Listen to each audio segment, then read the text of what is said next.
entre ellos el cártel de Sinaloa, cuyos integrantes amenazaron a la población para que no saliera de su casa y quienes no acataron sufrieron las consecuencias. Culiacán se tornó en un tapiz de sombras y tensiones cuando un inesperado toque de queda comenzó a regir en la ciudad. Un mensaje inquietante, enviado por el líder del cártel, Juan José Esparragosa Moreno, conocido como el Mallito Flaco, resonó por los altavoces y las redes sociales, instando a los ciudadanos a permanecer dentro de sus hogares después del anochecer.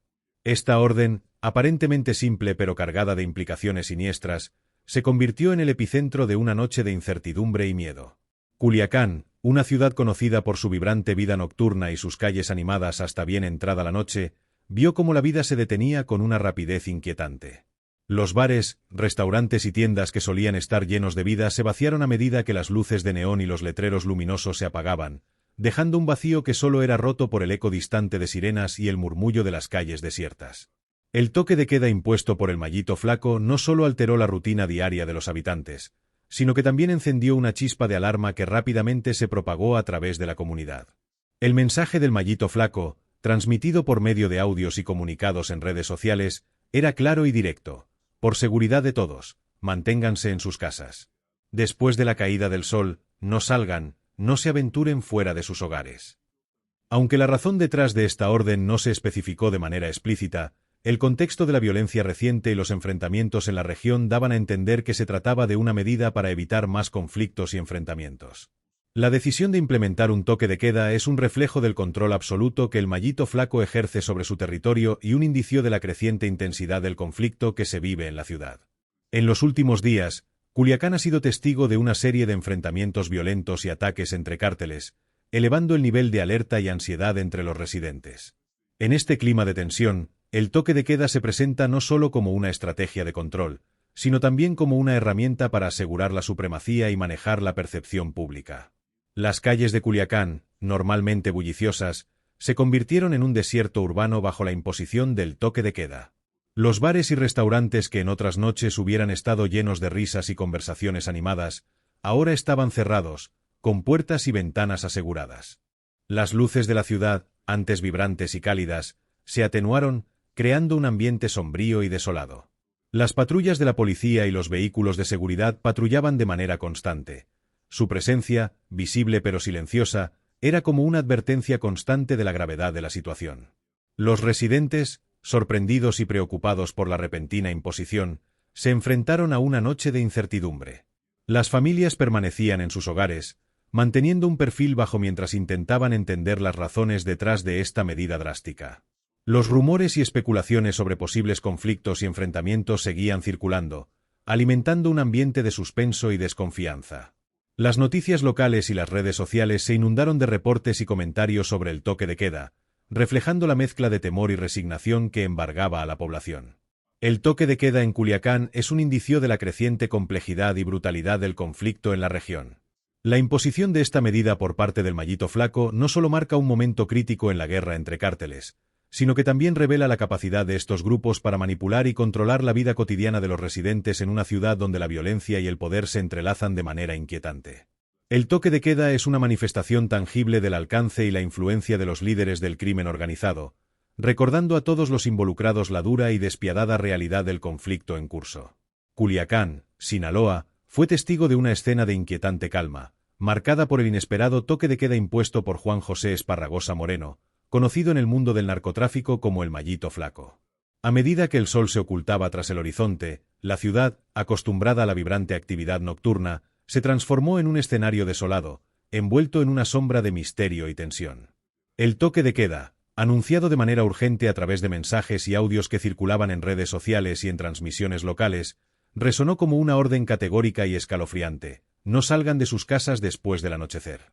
Manténganse a salvo. Aunque no se detallaron las razones exactas para esta medida drástica, el contexto de la violencia reciente en la región y la escalada en el conflicto entre cárteles dejaron claro que se trataba de una estrategia para controlar la situación y evitar confrontaciones adicionales. Las calles de Culiacán, que en otras noches estaban llenas de vida, con familias cenando en restaurantes, grupos de amigos disfrutando de la vida nocturna en bares y mercados bulliciosos, se vieron repentinamente vacías. La típica energía de la ciudad se disipó, reemplazada por un silencio pesado que solo era interrumpido por el sonido ocasional de patrullas de policía y vehículos militares que patrullaban con una vigilancia meticulosa. Los letreros de neón de los bares, que solían iluminar la noche con una vibrante mezcla de colores, estaban apagados, y las ventanas de los comercios permanecían cerradas con persianas bajadas, en un signo claro de respeto y miedo ante la orden impuesta. Los vecindarios, desde el bullicioso sector de la colonia Loma de Rodríguez hasta los más tranquilos rincones de la colonia Libertad, se convirtieron en zonas de silencio inquietante. Las luces de los hogares se mantenían apagadas, y las calles, normalmente llenas de actividad, se volvían un escenario de sombras y rumores. Las familias, temerosas de las posibles repercusiones, se refugiaban en sus hogares, tratando de mantenerse alejadas de cualquier peligro potencial. El toque de queda, lejos de ser una medida ordinaria, fue precedido por una serie de incidentes violentos que indicaban la creciente intensidad del conflicto. Durante el día, se habían registrado enfrentamientos armados y ataques en diferentes partes de la ciudad. La presencia de armas de alto calibre, como rifles de asalto AR-15 y fusiles de francotirador Barrett 50, evidenciaba la magnitud de la amenaza que enfrentaba la ciudad. Los vehículos blindados que normalmente patrullan la zona para proteger a las autoridades se volvieron aún más visibles, desplazándose con cautela por las calles de Culiacán y haciendo sonar sus sirenas para mantener el orden. En los momentos previos al toque de queda, un ataque inesperado en la zona sur de la ciudad, cerca del Parque 87, había dejado a la comunidad en un estado de alarma. La batalla entre facciones rivales, armadas hasta los dientes, había causado una serie de explosiones que destruyeron varios vehículos y provocaron incendios menores. Las imágenes y vídeos de estos eventos se compartieron rápidamente en redes sociales, amplificando el sentido de urgencia y peligro que llevó al Mallito Flaco a imponer el toque de queda como una medida de precaución. El toque de queda también envió un mensaje claro a la población y a los rivales del Mallito Flaco. El control de la ciudad estaba en manos de los líderes del cártel, y cualquier intento de desafiar su autoridad sería respondido con una contundencia implacable. La orden de permanecer en casa no solo buscaba proteger a la ciudadanía de posibles represalias o ataques, sino también demostrar el dominio y el poder que el Mallito Flaco tenía sobre Culiacán. Mientras el reloj avanzaba y la noche se extendía, Culiacán se mantenía en un estado de tensa espera. La comunidad, acostumbrada a la impredecibilidad de la vida en una región afectada por el narcotráfico, se preparaba para enfrentar las secuelas de una noche que prometía ser larga y cargada de incertidumbre. El toque de queda, aunque aparentemente una medida de protección, reflejaba la realidad cruda y despiadada de un conflicto que se libra en las sombras y que continúa moldeando la vida de quienes habitan en esta turbulenta ciudad. La noche de Culiacán, bajo el toque de queda, continuó envuelta en un ambiente de inquietud y tensión. La medida impuesta por el Mallito Flaco parecía haber transformado a la ciudad en un inmenso campo de espera, donde el silencio solo era roto por el ocasional rugido de un motor o el susurro de las hojas movidas por el viento. A medida que la oscuridad se adentraba en la ciudad, los residentes se mantenían dentro de sus hogares, obedeciendo la orden de permanecer en casa. Sin embargo, los ecos de la violencia y los rumores de posibles ataques continuaban circulando, intensificando el miedo y la incertidumbre. Los grupos de amigos que normalmente se reunían en cafeterías o bares se encontraron compartiendo historias y especulaciones a través de mensajes de texto y llamadas telefónicas, mientras los informes de los medios locales y redes sociales trataban de proporcionar la mayor cantidad de información posible. En el área cercana al mercado de abastos, el toque de queda había llevado a una calma tensa. Las tiendas y puestos que solían estar llenos de compradores y vendedores estaban ahora cerrados con candados y rejas. Las luces de los anuncios publicitarios, que normalmente atraían la atención de los transeúntes, estaban apagadas. Las calles aledañas, habitualmente transitadas por vehículos y peatones, sabían que la amenaza era inminente y que debían actuar rápidamente. Sin perder tiempo, se dirigió al refugio del Hito, donde reveló el plan de ataque. El ambiente cambió drásticamente. La tensión se convirtió en un furor palpable. Un contragolpe se preparaba. El Mallito Flaco decidió no esperar al ataque. Con una convicción helada, ordenó a sus hombres que se prepararan para una emboscada. Sabía que la mejor defensa era un buen ataque, y Culiacán se convertía en el tablero de ajedrez en el que cada movimiento podía significar la victoria o la muerte. Mientras el reloj se acercaba a la medianoche, los sicarios del Mallito Flaco tomaron posiciones estratégicas en la ruta que el convoy de la Fiera debía tomar. La ciudad, en su silencio tenso, estaba a punto de estallar en una explosión de violencia. La mente del Mallito Flaco era un torbellino de estrategias y decisiones difíciles. Pero su determinación de proteger su territorio era más fuerte que nunca. Cuando finalmente el convoy de la fiera se acercó, las balas comenzaron a silbar en el aire como aves de rapiña en busca de sangre. La emboscada fue brutal y rápida. Los ecos de los disparos resonaron a través de las calles desiertas y el caos se desató. Los hombres de la fiera, atrapados en la trampa, comenzaron a reaccionar, pero era demasiado tarde. El fuego cruzado iluminó la oscuridad, creando destellos de violencia que rivalizaban con los fuegos artificiales de una celebración macabra. En medio de la balacera, un grupo de periodistas que había logrado infiltrarse en la zona registró cada momento. Sus cámaras capturaron la cruda realidad de la lucha por el poder en Culiacán, un espectáculo de fuego y desesperación que no tardaría en hacerse viral. Mientras las balas caían como lluvia, las vidas de inocentes se veían amenazadas en un juego donde la muerte era la única ganadora. Culiacán, en su silencio roto, era un campo de batalla. Cada esquina, cada sombra, cada susurro se convertía en un recordatorio de que el poder en la ciudad era una ilusión frágil. El toque de queda había creado un ambiente de expectativa, pero ahora la realidad era mucho más dura y despiadada. La lucha por la supremacía había estallado en un torbellino de balas y gritos, y nadie sabía cuántas vidas más se perderían en esta guerra sin fin. La noche se adentraba y con ella el destino de muchos se decidía entre disparos y susurros de venganza. El estruendo de la balacera resonaba por toda la ciudad, un eco de caos que invadía cada rincón de Culiacán.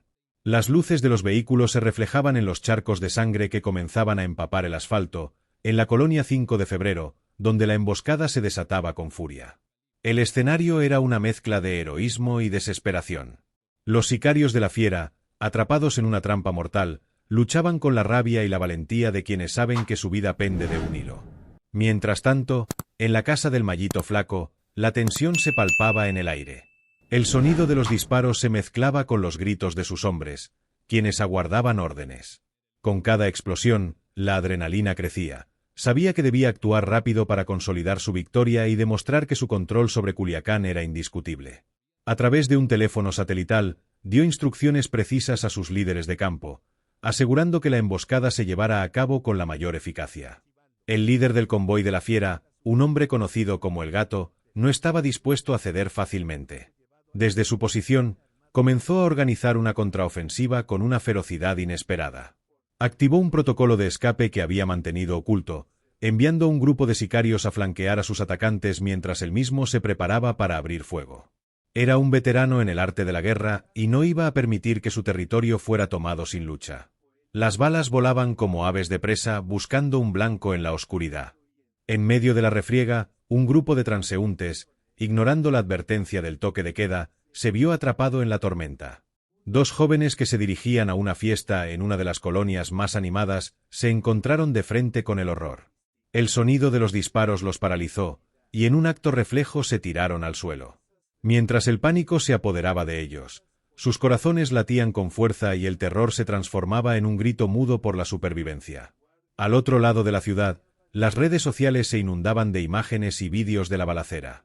Los mensajes se esparcían como pólvora y el hashtag #Culiacán bajo fuego se convirtió en tendencia. Los ciudadanos, desde la seguridad de sus hogares, compartían lo que podían, reflejando el miedo y la impotencia que sentían ante un conflicto que parecía incontrolable. Algunos incluso ofrecían refugio a aquellos que se encontraban atrapados, creando un sentido de comunidad en medio de la adversidad. La situación continuaba intensificándose en la colonia 5 de febrero. El Gato había logrado reagrupar a sus hombres, y con una táctica arriesgada, comenzaron a responder al fuego con una precisión letal. La balacera se volvió un intercambio brutal, y la pólvora en el aire era un recordatorio de que la lucha por el control no conocía límites. En ese momento, la vida de cada persona en Culiacán estaba en la cuerda floja. En el refugio del Mallito Flaco, la estrategia se volvía desesperada. La emboscada que había empezado como una danza perfectamente coreografiada comenzaba a desmoronarse. Los informes de sus hombres llegaban intermitentemente y la realidad era clara. La fiera no se rendiría sin pelear. En un acto de desesperación, el Mallito decidió enviar un refuerzo al campo de batalla. Se activó un grupo de élite conocido como los Fantasmas, que era temido y respetado en igual medida, con la esperanza de cambiar el rumbo de la contienda. Mientras los fantasmas se desplazaban con velocidad y precisión hacia el epicentro del conflicto, la batalla continuaba. Las calles marcadas por el horror se llenaban de destellos de luz y sombras danzantes. El sonido de las balas y las explosiones creaba un ritmo frenético, mientras los cuerpos caían y el caos se adueñaba de cada rincón. El destino de Culiacán pendía de un hilo, y mientras la lucha se intensificaba, el Mallito Flaco, firme en su trono de control, sabía que cada decisión que tomara podría ser la diferencia entre la vida y la muerte, no solo para él, sino para todos los que habitaban en esta ciudad marcada por la violencia. La noche aún era joven, pero el amanecer prometía traer consigo un cambio que nadie podría prever. Un nuevo capítulo en la historia de la lucha entre cárteles, donde el verdadero costo se mediría en sangre. La batalla en Culiacán se había convertido en un espectáculo aterrador, donde las balas volaban como tormentas de granizo y los ecos de las explosiones resonaban en cada esquina. La presencia de los fantasmas fue inminente. Su llegada trajo consigo una ola de tensión adicional. Equipados con armamento de última generación y tácticas de guerra que desafiaban la lógica, comenzaron a tomar posiciones estratégicas como sombras que se movían con sigilo en la oscuridad. En medio del caos, la reagrupación del Gato era crítica. Sus hombres, aunque valientes, estaban superados en número y en equipamiento. La urgencia de la situación lo llevó a tomar una decisión desesperada: realizar un último intento de contraataque que, aunque arriesgado, podría cambiar el rumbo de la contienda. Con voz firme, dio órdenes para que algunos de sus hombres se prepararan para infiltrarse en la línea de defensa de los fantasmas, mientras otros cubrirían la retirada de aquellos que pudieran quedar heridos. El sonido de los disparos se volvía ensordecedor, mientras los habitantes, aún bajo el toque de queda, escuchaban desde sus casas los ecos de una guerra que parecía no tener fin. Algunos comenzaron a grabar, sabiendo que el mundo debía ver el horror que estaban viviendo, mientras otros se refugiaban en la penumbra de sus hogares, temerosos de que cualquier ruido o movimiento pudiera atraer la atención no deseada. En el corazón del conflicto, un grupo de periodistas que había logrado infiltrarse en la zona se encontró en medio de la refriega. Sus cámaras capturaban cada momento, cada destello de luz que se escapaba de las armas, cada sombra que caía. Sabían que estaban arriesgando sus vidas, pero el impulso de contar la historia los mantenía en pie. Las imágenes y los testimonios de esa noche se convertirían en un grito desesperado por la atención del mundo, un recordatorio de que el horror de la guerra no solo se vive en los frentes de batalla, sino también en las vidas de aquellos que luchan por sobrevivir en medio de la tormenta. Mientras tanto, a la distancia, el Mallito Flaco observaba la escena desde su refugio. Las imágenes que llegaban a su teléfono eran una mezcla de ansiedad y determinación. Sabía que debía actuar rápido. El resultado de esa noche podría sellar su destino y el de su cártel. Con una expresión de furia en su rostro, decidió que era hora de dar un golpe contundente que enviaría un mensaje claro. El control del Mallito Flaco era absoluto, y nadie se atrevería a desafiarlo. En un movimiento audaz, decidió enviar un grupo de francotiradores, cada uno equipado con miras telescópicas, para ocupar posiciones en los techos de los edificios cercanos. Desde su atalaya, tendrían una vista privilegiada del campo de batalla, listos para eliminar cualquier amenaza que pudiera surgir. La orden fue clara: no permitir que el Gato y sus hombres lograran reagruparse. La estrategia era pura precisión, cada tiro debía contar. El enfrentamiento continuó, y los hombres del Gato comenzaron a sentir la presión. Mientras intentaban maniobrar, un grito desgarrador rompió el silencio. Uno de sus hombres había caído, alcanzado por una bala certera. El clima de desesperación se volvió palpable, y aunque sabían que estaban en una lucha por su vida y su territorio, el miedo comenzó a infiltrarse en sus corazones. Las sirenas de las patrullas sonaban como un lamento en la distancia, mientras la noche se adentraba en sus horas más oscuras. Las luces de la ciudad parpadeaban, recordando que la vida continuaba a pesar de la violencia, pero en las calles, el aroma a pólvora y el eco de la muerte dominaban la escena. La lucha por el dominio territorial había llevado a la ciudad al borde del abismo. Con cada segundo que pasaba, la atmósfera se volvía más densa. La tensión alcanzó su punto máximo cuando el Gato decidió que era suficiente. Con un rugido de furia, lanzó una ofensiva final, combinando fuerzas para atacar de manera coordinada. Era su momento de reivindicación. No solo luchaban por su vida, sino por el legado que dejarían en una guerra que había consumido tantas almas. Las balas continuaron volando, y en ese mar de caos, cada bando sabía que el destino de muchos estaba en juego. La batalla no solo definiría quién controlaría Culiacán, sino también quién saldría victorioso en esta guerra interminable de sombras y luces, donde los héroes se confunden con los villanos y la vida es un juego de azar. En ese instante, todos eran prisioneros de su propia realidad, y la ciudad, con su pulso frenético, parecía estar viva, observando, esperando, temiendo lo que estaba por venir. Culiacán, la capital del estado de Sinaloa en México, ha sido históricamente el epicentro del narcotráfico en el país. Esta ciudad, aunque pintoresca en su superficie, es un lugar donde la vida cotidiana está profundamente entrelazada con las actividades de los cárteles de drogas. Desde la década de 1980, el cártel de Sinaloa ha dominado el panorama del narcotráfico, consolidándose como una de las organizaciones criminales más poderosas del mundo. La influencia de esta organización se extiende más allá de las fronteras mexicanas, alcanzando mercados en Estados Unidos, Europa y Asia. Las calles de Culiacán, que podrían parecer pacíficas, están sometidas a un constante estado de tensión, donde el miedo y la violencia se han convertido en la norma, y donde los enfrentamientos entre cárteles se vuelven cotidianos. El crecimiento del narcotráfico en Culiacán se puede atribuir a varios factores. La ubicación geográfica de la ciudad, rodeada de montañas y campos de cultivo, la hace idónea para la producción de drogas como la marihuana y la amapola, de la cual se extrae el opio. Además, la pobreza y la falta de oportunidades laborales han llevado a muchos jóvenes a involucrarse en actividades ilícitas como una forma de subsistencia. La cultura del narcotráfico también ha permeado en la sociedad, donde los narcotraficantes son a menudo vistos como figuras heroicas, desafiando el orden establecido y, en ocasiones, ofreciendo servicios y beneficios a sus comunidades. Esta relación simbiótica entre los cárteles y la población local complicado aún más la lucha del gobierno contra el narcotráfico, creando un ciclo de violencia y dependencia que resulta difícil de deshacer. El cártel de Sinaloa, liderado por figuras como Joaquín El Chapo Guzmán, ha sido innovador en su enfoque hacia el narcotráfico. No solo se ha enfocado en la producción y distribución de drogas, sino que también ha diversificado sus operaciones, incluyendo actividades como el tráfico de armas y la extorsión. La implicación de la corrupción en todos los niveles del gobierno y las fuerzas de seguridad ha facilitado las operaciones de los cárteles, permitiéndoles operar con relativa impunidad. A pesar de múltiples arrestos y esfuerzos significativos por parte del gobierno mexicano y las autoridades estadounidenses, el cártel de Sinaloa continúa tratando de mantener su dominio, adaptando sus estrategias y tácticas para evadir la justicia. La violencia resultante de esta lucha por el control del narcotráfico ha dejado profundas cicatrices en Culiacán y sus alrededores.